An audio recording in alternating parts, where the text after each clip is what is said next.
Anak ini terkenal sebagai pembuat onar di sekolahnya. Pria ini bernama Woo-yeon. Tidak ada pertengkaran yang tidak bisa ia menangkan, kecuali siksaan dari gurunya karena dirinya terus-terusan berkelahi di sekolahnya. Namun itu sama sekali tidak membuatnya jera untuk melakukan perkelahian lainnya. Sampai hari itu ada seorang wanita yang baru pindah ke sekolahnya. Ia jatuh cinta pada pandangan pertama, namun tidak menyangka perasaan itu akan bertahan selamanya. Dan kemunculan gadis ini akan mengubah nasibnya sepenuhnya. Percakapan awal mereka benar-benar memalukan karena wanita ini menegur pria itu karena celananya robek. Anak baru ini ternyata begitu populer. Semua pria datang ke kelasnya untuk mengambil fotonya diam-diam. Tidak terkecuali preman-preman di sekolah ini. Setiap hari ia datang ke kelas ini untuk menemui Sung-hee. Sedangkan Woo-yeon lebih baik. Diam-diam ia selalu mencabut kertas-kertas cinta yang ditempel di belakang Sung-hee. Sampai akhirnya ia menyadari keberadaan Woo-yeon dan bertanya kepadanya. Ternyata Sung-hee sangat tidak menyukai kelakuan preman-preman sekolah ini. Sung-hee sangat menyukai topoki dan ia mengajak Woo-yeon untuk bolos bersamanya dan makan bersama-sama. Tapi karena gugup, Woo-yeon hanya bisa minum tanpa henti. Hari itu Sung-hee hendak bolos lagi karena menemukan preman itu ada di kelasnya. Akhirnya ia keluar dan bertemu Woo-yeon yang lagi-lagi sedang berkelahi dengan seseorang. Sung-hee pun mencoba memanjat sendirian sampai tiba-tiba ia jatuh dan ditangkap oleh Woo-yeon yang datang tepat waktu. Mereka berdua pun kembali makan topoki bersama-sama. Karena tahu Sung-hee terus diganggu preman sekolah, ia menyarankan Sung-hee untuk berpura-pura saja berpacaran dengannya agar tidak terganggu lagi. Tepat saat itulah preman sekolah datang. Ketika akan meninjunya, Sung-hee langsung menghalanginya dan berkata bahwa mereka berkencan dan meminta preman itu untuk pergi dan tidak mengganggu kencan mereka. Mendengar itu, Woo-yeon kemudian mengolok-ngoloknya karena ia bergembira Sung-hee menerima tawarannya. Sejak saat itu, preman sekolah selalu mengganggunya, bahkan melemparinya dengan kotak susu. Namun ia berusaha tidak marah dan hanya tersenyum.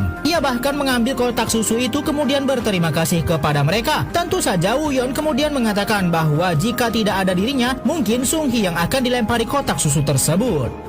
Karena kesal cintanya ditolak, sekelompok preman sekolah memukul pria ini. Woo-yeon menerima pukulan tersebut tanpa membalasnya. Bahkan sampai babak belur, Woo-yeon tetap tidak membalas pukulan-pukulan preman sekolah ini. Sung-hee merasa kasihan melihatnya. Tidak disangka, ternyata Woo-yeon menepati janji bahwa dirinya tidak akan bertengkar lagi. Sung-hee menyukai kegigihan pria ini. Hari itu mereka bolos lagi untuk makan bersama. Tapi ternyata berakhir gagal karena toko langganan tutup. Kemudian Pak Guru melihat mereka berdua. Akhirnya mereka berdua pun lari dan dikejar Pak Guru. Namun karena Sung-hee berlari terlalu lambat, Woo-yeon kemudian memegang tangannya agar ia bisa menyusul Woo-yeon. Ternyata setelah kejadian itu membuat hubungan keduanya semakin akrab. Hari itu ketika mereka pulang berdua, Sung-hee melihat sesuatu. Tiba-tiba saja Sung-hee yang selalu ceria seketika berubah